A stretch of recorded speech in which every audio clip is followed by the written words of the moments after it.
Hello, my name is Mark Scribner and I'm the president of Distribution and Assistance Incorporated. In November of 2012, we received a call at our office from a gentleman who said he had 14 boxes of clothes that he wanted to give away. I went to his warehouse and what we heard as 14 boxes turned out to be 54 boxes. And when I was thinking box, he was talking large box on a pallet which would have somewhere between 500 and 1,000 items of clothes in each box. Well, I sat there and I said, well, what if we took these back to our warehouse and got them processed, and then we could bring back to you your pallets and your boxes and your hangers and things like that. And I asked him if we could do that. He said, well, that would be perfect. Well, I got in my car knowing full well that we didn't have a warehouse, and I called a friend of mine who I knew had one. And I said, hey, we've got a problem. I just promised this guy who has 2 semi-truck loads full of clothes that we have a warehouse. My friend laughed at me and he said, well, I'll see what I can do. To which I said to him, well, I'm picking the clothes up on Friday. Well, we mobilized our volunteers to detag, unhanger, fold, and sort all of these clothes. Our vision was for all these people to come in and to shop for these clothes for free. There was something about being the recipient of new, free clothes that's the difference between this and anything else. All of these clothes are new.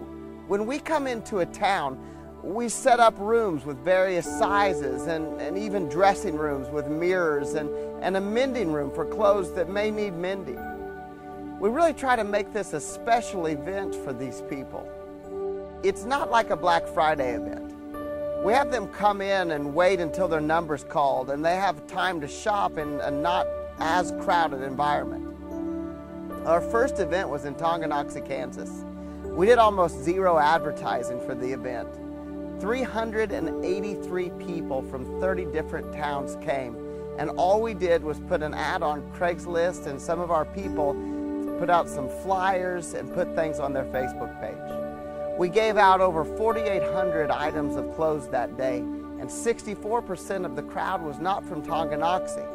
The average miles driven was 29 miles from Tonganoxie, Kansas. Our second event was in Harrison, Arkansas, and they really advertised for this event. The grocery stores had flyers in all of the sacks. It was on the radio, it was on marquees, it was everywhere. You couldn't go anywhere in that town without knowing about this event.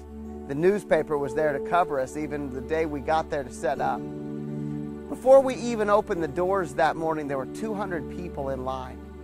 891 people from 34 different towns came to that event. 37% of those were not from Harrison.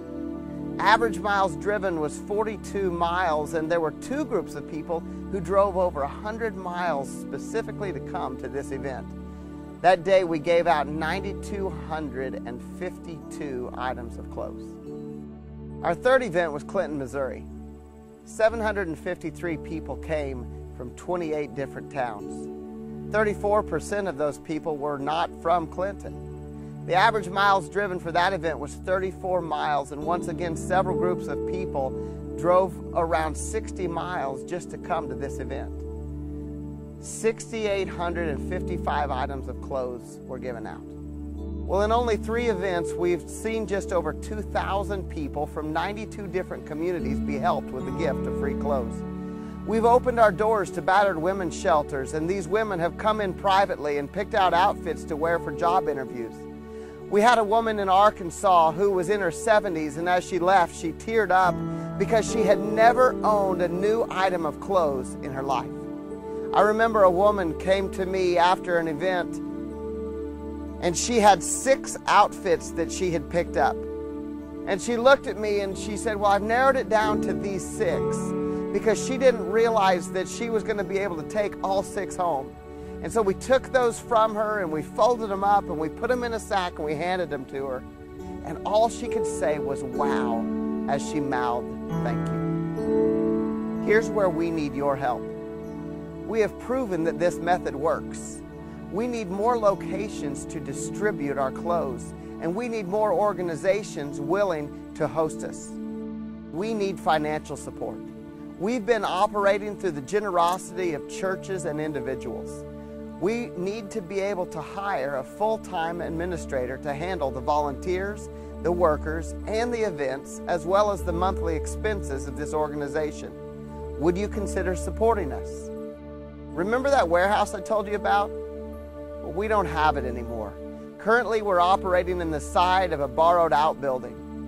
Maybe you have a building that you'd be willing to let us use, or maybe you'd be willing to fund a building for us. We have enough clothes already processed for 3 events and another 2 events worth of clothes waiting to be picked up.